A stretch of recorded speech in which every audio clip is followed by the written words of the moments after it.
পাকা তালের সিজনে পাকা তাল দিয়ে এই পিঠাটা একবার হলেও বানিয়ে খান, দেখবেন বাড়ির সবাই এতই প্রশংসা করবে আর এতই তাদের ভালো লাগবে।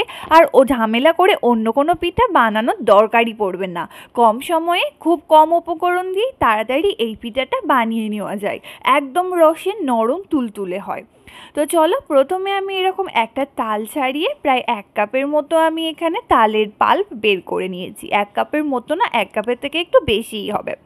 এখন গ্যাসের উপরে একটা কড়াই বসিয়ে দিয়ে কড়াইয়ের মধ্যে আমি যে তালের পাল্পটা বের করেছিলাম সেটা দিয়ে দিয়েছি। দিয়ে প্রায় 1 মিনিটের মতো গরম হয়ে মানে গ্যাসের তাওয়ার গরমে ভালোভাবে তালের পাল্পটাকে একটু নেড়ে চেড়ে নেব। তারপরে তার মধ্যে দিয়ে দিচ্ছি স্বাদ মতো লবণ, দিয়ে লবণটাও ভালোভাবে মিশিয়ে নেওয়ার পরে এখানে আমি জাল করে রাখা দুধ 1 কাপ পরিমাণে অ্যাড করে দিচ্ছি। না চাইলে এখানে দুধ দিতে পানি ব্যবহার করতে পারেন।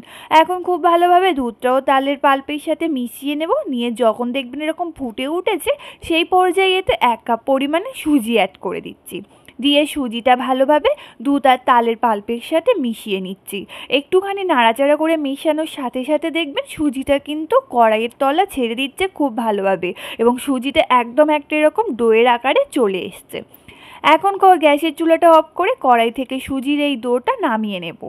আবার একটা কড়াই নিয়ে তার মধ্যে আমি 1 কাপ পরিমাণে চিনি আর 1/2 কাপের থেকে একটু বেশি পানি দিয়ে আর একটু এলাচ দিয়ে ভালোভাবে একটা চিনির শিরা তৈরি করে নিচ্ছি।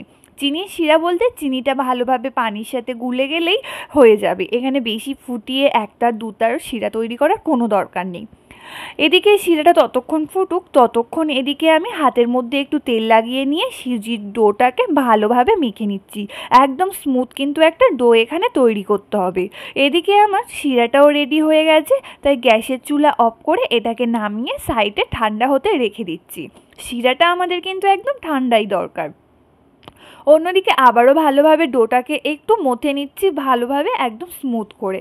ডোটা মথে নেওয়া হয়ে গেলে ওর থেকে একদম এরকম ছোট্ট ছোট্ট লেচি কেটে নিয়ে দুটো হাতের মাঝে দিয়ে প্রথমে গোল করে, তারপরে যেমনভাবে আমরা চুষি পিঠা করে থাকি ঠিক সেইভাবে একটু বড় সাইজের করে নেব।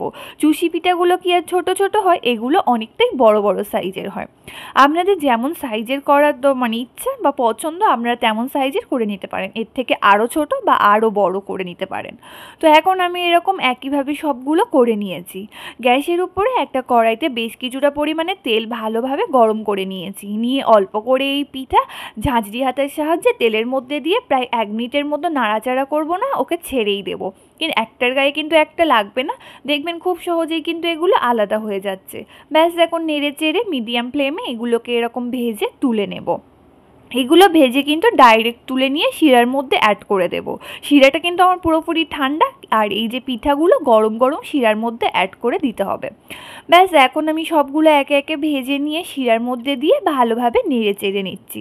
দেখুন এগুলো কতটা কিন্তু সুজির এই পিঠাগুলো বা তালের এই পিঠাগুলো কতটা রস টেনে নিয়েছে। এখন আমি এরকম প্লেটের মধ্যে তুলে নিয়েছি, রসটা ঝরিয়ে এক্সট্রা।